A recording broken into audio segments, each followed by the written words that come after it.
રાધે રાધે. જય સિયારામ. રાધે રાધે. જય સિયારામ.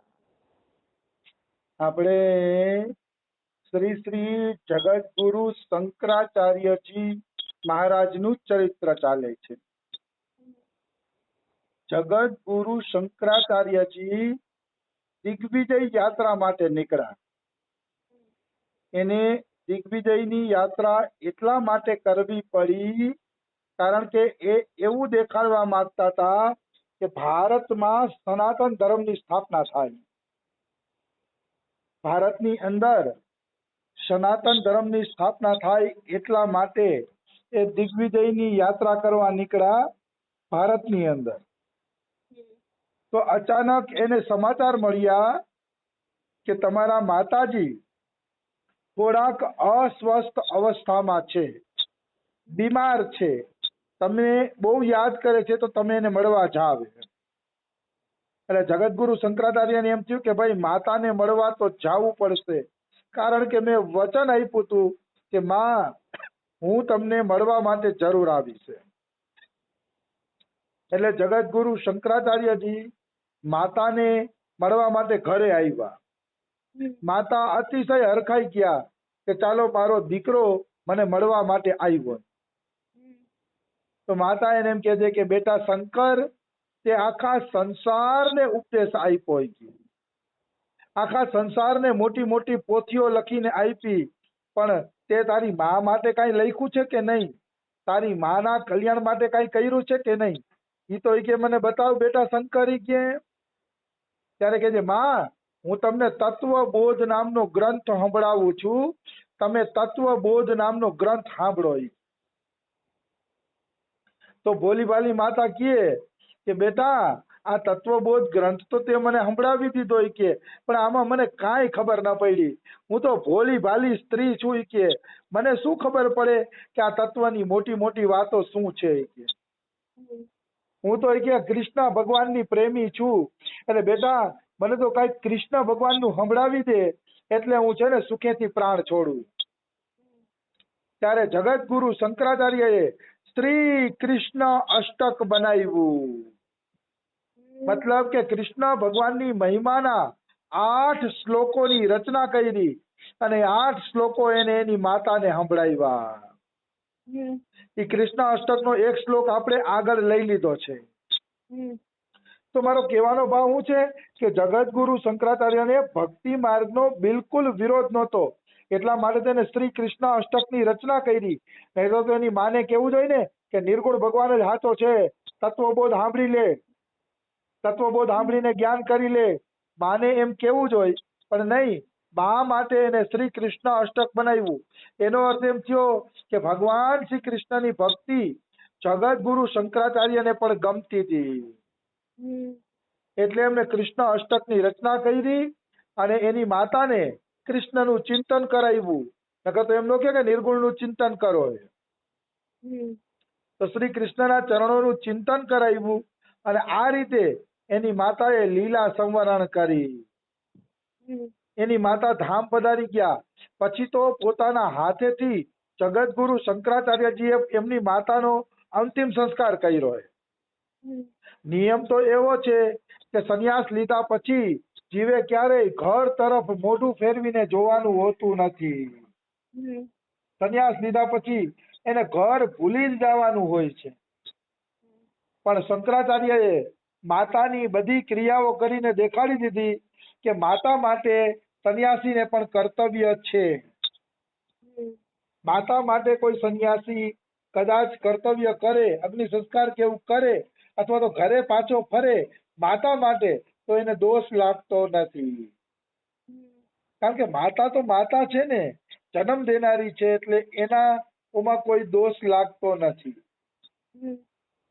સ્વયં ચૈતન્ય મહાપ્રભુ જ્યારે એના ગામની બાજુમાં આવ્યા હતા ત્યારે એ પત્નીને તો ન જ મળ્યા. પત્ની માટે તો મનાય જ હતી કે પત્નીને આવવાનું જ નહીં, પણ માતાને અવશ્ય મળ્યા હતા ચૈતન્ય મહાપ્રભુ. માતાને મળ્યા હતા અને માતા એને જ્યાં સુધી રોકાતા ને ત્યાં સુધી રસોઈ બનાવીને જમાડતા પણ ખરા.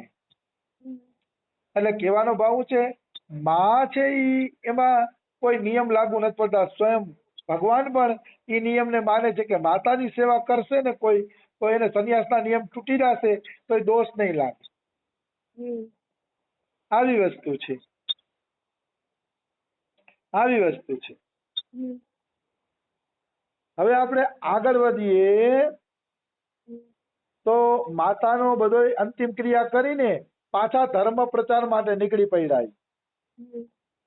તો ધર્મ પ્રચારમાં એનું છે ને એક કાપાલિક સાથે તંત્ર મંત્ર ઉપર શાસ્ત્રાર્થ થયો.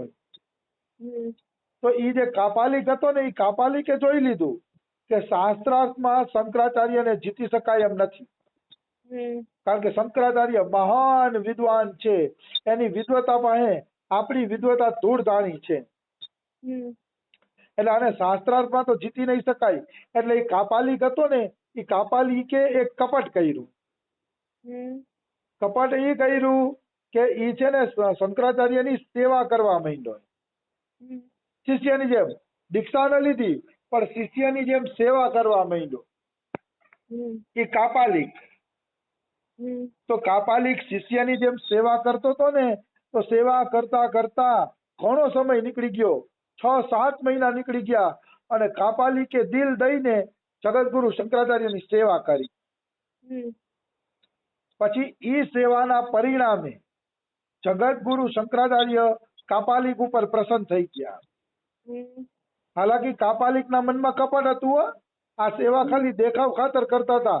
એને ખબર હતી કે હું શાસ્ત્રાર્થમાં જીતી નહીં શકું, એટલે કપટ વાળી દેખાવ વાળી સેવા કરતા હતા. અંદર એને કપટ ભરેલું હતું. તો એ કાપાલિક છે ને એ કાપાલિક ઉપર શંકરાચાર્યજી પ્રસન્ન થઈ ગયા. અને શંકરાચાર્યએ કીધું કે બોલ બેટા બોલ, તારે કંઈક માગવાનું હોય એ માગી લે. કે આજ તો તું જે માગીશ ને એ હું તને આપીશ. તું છે ને કંઈક માગી લે મારી પાસે. તો ઓલો કાપાલિક શું માગે છે કે ભગવાન તમે તો તત્વજ્ઞ મહાપુરુષ છો, તમે તો પહોંચેલા મહાપુરુષ છો, કે તમને તો સંસારમાં મમતા નથી અને તમને તો તમારા શરીરમાં મમતા નથી. તો તમે મને તમારું શરીર આપી દો. કે આમે તમને શરીરમાં મમતા નથી તો શરીર મને આપી દો. કે હું તમારું માથું કાપી લેવા માંગુ છું. કાપાલિક કહે છે કે હું અદ્વૈત વાતને સમજી શકતો નથી, તમારા અદ્વૈતના સિદ્ધાંતોને સમજી શકતો નથી. મને તો છે ને માતાજીની ભક્તિ ગમે છે. હું તો માતાજીને બલિ આપું, બલિ આપીને માતાજીની ભક્તિ કરું છું, અને માતાજી બધોય મારો મનોરથ પૂરો કરે છે. એટલે મારે આજે કે તમારી બલિ દેવી છે, બોલો તમે કે બલિ દેવા માટે તૈયાર છો કે નહીં? તો શંકરાચાર્ય કે ભાઈ મેં તને કીધું છે કે તું જે માગીશ હું તને આપીશ. તો તે હવે માગ્યું છે તો માગ્યું છે તો હું ના થોડો પાડું. કે એક કામ કર, અત્યારે અહીંયા મારો કોઈ શિષ્ય નથી, તો મારો કોઈ શિષ્ય હાજર નથી ને, તો તું અત્યારે જ મારું માથું કાપી લે. જો તું અત્યારે માથું નહીં કાપ તો મારા શિષ્યો તને માથું કાપવા દેશે નહીં. તો કાપાલિક કે હા તારી પાસે તલવાર છે ને, કે તમે બિલકુલ ચિંતા ન કરો, હું આ તલવારથી તમારું માથું કાપી લઉં છું. તો જેવો કાપાલિક તલવારથી માથું કાપવા ગયો, એવી ઘટના શું બની? શંકરાચાર્યના એક શિષ્ય હતા. એ શિષ્યનું નામ હતું પદ્માચાર્યજી. એ પદ્માચાર્યને નરસિંહ ભગવાને કીધું કે પદ્માચાર્ય જલ્દી જા, તારા ગુરુનું ઓલો કાપાલિક માથું કાપવાની તૈયારી કરે છે, કે તું જા તારા ગુરુને બચાવી લે અને કાપાલિકનું મસ્તક કાપી નાખી. નરસિંહ ભગવાને કીધું. એટલે પદ્માચાર્યજી તો દોડીને અહીંયા જેવો કાપાલિક શંકરાચાર્યનું મસ્તક કાપવા જાય છે, ત્યાં પદ્માચાર્ય એની પાસેથી તલવાર ઝટી લે છે. તલવાર ઝટીને કાપાલિકનું મસ્તક કાપી નાખે છે. આ રીતે ભગવાન નરસિંહે શંકરાચાર્યની રક્ષા કરી. આપણે એમ થાય કે શંકરાચાર્યની રક્ષા શા માટે કરી? તો કે હજી એને થોડોક ભક્તિનો પ્રચાર કરવાનો હતો, પ્રચાર બાકી હતો, એટલે શંકરાચાર્યને બચાવી લીધા. ભલે 27 વર્ષમાં જ વયા ગયા, પણ છતાંય એના દ્વારા થોડીક ભક્તિનો પ્રચાર બાકી હતો, એટલે ભગવાન એને બચાવી લે છે. હમ. આ રીતે શંકરાચાર્યજી બચી ગયા. હમ. પછી એક સરસ વાત આવે છે કે આ રીતે સંકટોને પાર કરતા કરતા જગત ગુરુ શંકરાચાર્ય દિગ્વિજય કરતા કરતા ઉત્તરાખંડમાં પહોંચ્યા. હમ. દિગ્વિજય કરતા કરતા ઉત્તરાખંડમાં પહોંચે છે. હમ. તો એમને ખબર પડી કે બદ્રી નારાયણની જે મૂર્તિ છે એ બદ્રી નારાયણની મૂર્તિ તિબ્બતના લોકો ઉપાડી ગયા છે. હમ. બદ્રી વિશાલ નારાયણ અને તિબ્બતને જાજુ અંતર નથી. હમ. તિબ્બત બાજુમાં થાય તો એ તિબ્બતના લોકો બદ્રી નારાયણની મૂર્તિ ઉપાડી ગયા હતા. તો શંકરાચાર્યજી શિષ્ય મંડળી સાથે ગયા અને તિબ્બતના રાજા હારે સંઘર્ષ કર્યો. હમ. તિબ્બતના રાજા હારે શાસ્ત્રાર્થ કર્યો અને શાસ્ત્રાર્થ કરીને બદ્રી નારાયણની મૂર્તિ એને પાછી બચાવી લીધી અને પાછી મંદિરમાં પધરાવી. હમ. અત્યારે આપણા બદ્રી નારાયણના દર્શન જો આપણે કરતા હોય તો એનું કારણ એ જ છે કે જગતગુરુ શંકરાચાર્ય ન હોત તો આજે બદ્રી નારાયણ તિબ્બતમાં હોત. આપણે એના દર્શન કરી શકત નહીં, પણ શ્રી શ્રી જગતગુરુ શંકરાચાર્યની કૃપાના કારણે આપણે આજે એના દર્શન કરી શકીએ છીએ. આ બધા મહાપુરુષોએ છે ને આપણા ધર્મની ખૂબ રક્ષા કરી છે. ત્યારે ધર્મની રક્ષા થઈ છે, એમનામ ધર્મની રક્ષા થઈ નથી. આવી રીતે એમ કહેવાય છે કે આચાર્ય ચરણ રામાનુજાચાર્યજી, રામાનુજાચાર્ય કે રામાનંદાચાર્ય એ ભૂલાઈ ગયું છે મને, એ ગયા હતા કાશ્મીર બાજુ. તો કાશ્મીર બાજુ ગયા ને તો યાનો કોઈ રાજા હશે મુસલમાન એ જમાનામાં, એ થોડોક ધર્મનો વિરોધી હતો. એટલે ધર્મનો વિરોધી હતો ને તો એને શું કર્યું, ભારતના ઘણા બધા ગ્રંથોને બાળી નાખ્યા. તો ભારતના ઘણા ગ્રંથોને બાળી નાખ્યા ને તો આચાર્ય ચરણ રામાનુજાચાર્યનું કે રામાનંદાચાર્યનું ભાગવત પણ એને લઈ લીધું અને એ ભાગવત લઈને બાળી નાખ્યું. ત્યારે ભાગવતની એક જ નકલ હતી રામાનુજાચાર્ય પાસે. એ તો બહુ ચિંતામાં પડી ગયા, ત્યારે ભાગવત બાળી નાખ્યું. હવે અમે ધર્મની રક્ષા કઈ રીતે કરશી? ધર્મના બધા સિદ્ધાંતો તો ભાગવતમાં છે. પછી અફસોસ કરતા કરતા આચાર્ય ચરણ રામાનુજાચાર્ય પાછા ફરતા હતા ને તો રામાનુજાચાર્યના એક શિષ્યએ કીધું કે ગુરુજી તમે ચિંતા ન કરો, આખું ભાગવત મને મોઢે છે.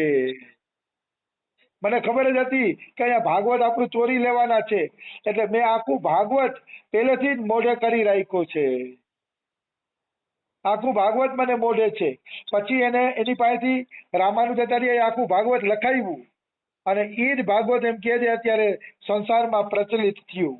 ભક્તમાળના બીજા ખંડમાં આવી વાતો આવે છે કે આપણું મૂળ ભાગવત તો મુસ્લિમ લોકોએ બાળી જ નાખ્યું હતું, પણ રામાનુજાચાર્યના જે શિષ્ય છે એ શિષ્યએ એ ભાગવતને કંઠસ્થ કરી લીધું અને કંઠસ્થ કરીને પછી એને છાપ્યું અને એ જ ભાગવત અત્યારે ભારત દેશમાં પ્રચારિત થયું છે. એટલે આવી વસ્તુ આપણા સંતોએ ખૂબ મહેનત કરીને આપણા શાસ્ત્રોની રક્ષા કરી છે. હનુમાન પ્રસાદ પોદારનો જન્મ જ એટલે થયો હતો કે આપણા બધા શાસ્ત્રોનું હિન્દી થઈ જાય અને હિન્દી થઈને દેશના ખૂણે ખૂણે પહોંચી જાય, વિશ્વના ખૂણે ખૂણે પહોંચી જાય, જેથી આપણે ક્યારેય વાંધો આવે નહીં. આવી વસ્તુ છે. તો આ રીતે આપણા દેશની રક્ષા સંતોએ કરી.